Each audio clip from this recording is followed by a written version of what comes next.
Hey Sparkers, today I'm going to be talking about the Positive Grid Riff. So this video is going to be a little different from my usual videos, mostly because I'm not talking about the Spark, although I will talk a little bit about the Spark, particularly about the differences between the Riff and the Spark.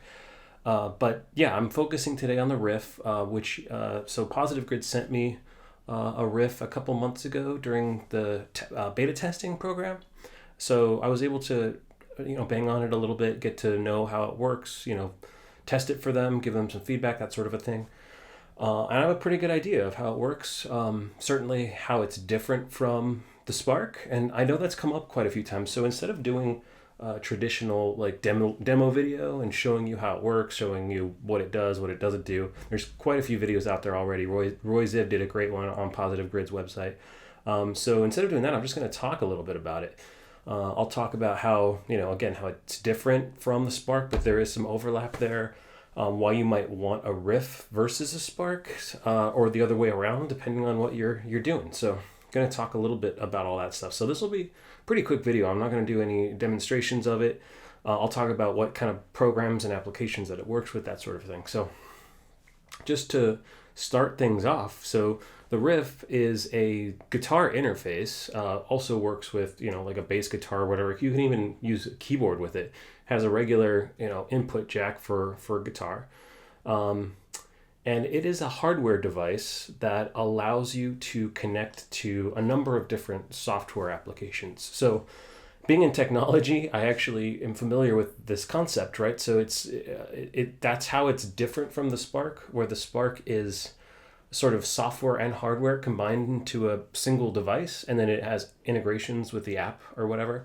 The Riff is really just the very basic hardware that you need to connect your instrument to any piece of software, whether it's Bias FX 2, which is there's a lot of really great integrations with Bias FX 2, obviously, it being a Positive Grid product, but it also works with, GarageBand or Pro Tools or PreSonus Studio One, for example. So pretty much any software it'll work with on your desktop, your Windows desktop or your Mac.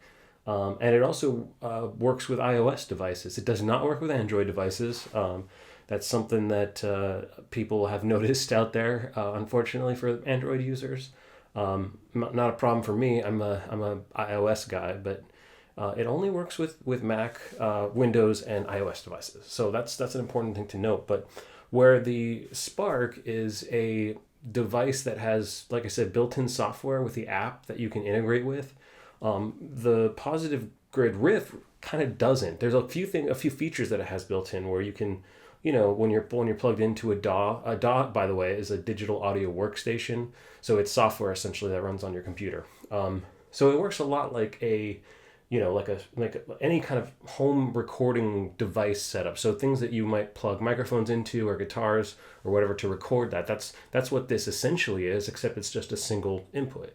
You could theoretically plug a microphone into this thing, but I don't know that anyone would do that. But it has a USB interface, and that's both for powering the device as well as for connecting to whatever software you're using.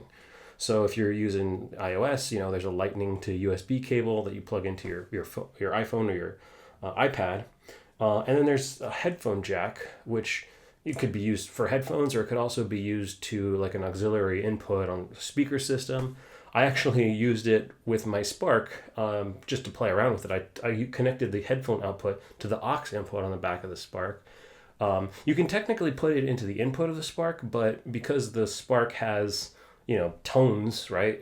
It doesn't quite do what you would want it to do. You kind of have this coloration of the sound that you don't want. So I don't necessarily recommend using with the Spark, although you could do that.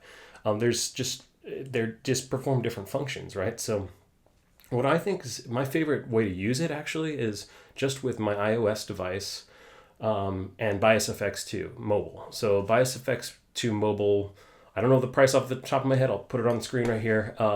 But there's a ton of amp simulations and effects and so on, right? So just kind of like what you get in the Spark app on iOS, in the tone cloud, you have the sim access to the same Bias FX 2 tone cloud, or not the same. It's a different tone cloud, but similar in the way it works. And with Bias FX 2, you can select different amplifiers, select different effects, and do all kinds of cool things within Bias FX 2. And that's how I mostly will use this device. This device. It also works really well with the desktop version of Bios FX 2, which is a little bit more expensive. But it also works with, like I said earlier, free software. So GarageBand on iOS, or if you still have a copy of PreSonus Studio One from getting the Spark, that sort of a thing. So it basically works as a recording interface, also a hardware to software interface. So it's really good for being mobile, right? You don't have to bring your Spark somewhere, or your whole computer. You can plug this in to your mobile device and some headphones, and you've got yourself a full blown audio system for your guitar. So that's my favorite way to use it. But it can be used to record songs. It works exactly the same as I said earlier, as like a Scarlett Focusrite kind of interface. So plugging into software and recording tracks and that sort of thing. So yeah, that's kind of just what I wanted to share about the Riff. It's my opinion generally. It's like a Venn diagram, if you will, of features that you get from the Spark versus what you get from this Riff. There's definitely some overlap there, but they are distinct devices, and they have their different purposes. The Spark obviously can be used for recording as well. It has a USB interface to plug into, PreSonus Studio One or Pro Tools or whatever.